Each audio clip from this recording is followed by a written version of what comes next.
čáva. Kokos.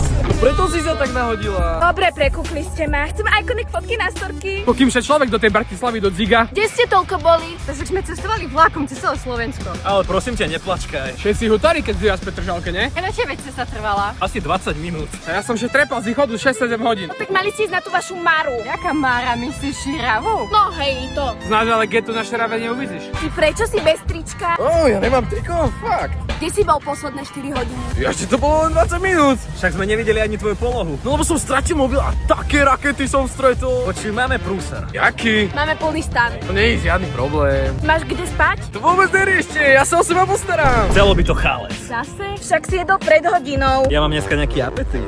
A mňa prešla chuť. Ja by som si tiež niečo dal. Nemôžeme všetky peniaze hneď prejsť prvý deň. Je to tu mega drahé. Mám jeden nápad. Peťo, tak toto ti mega vyšlo. Kokos v tejto slovná zóne by som chilloval celý deň. Idem dať ešte jeden hodočík. To bude už tvoj tretí. Ako na objemovku aj v lete. Ty Si moje všetko. Za chvíľku dostanem z tohto východňarského tiramisu cukrovku. Ani mi nehovor. Kúkaj, už zase sa hádajú.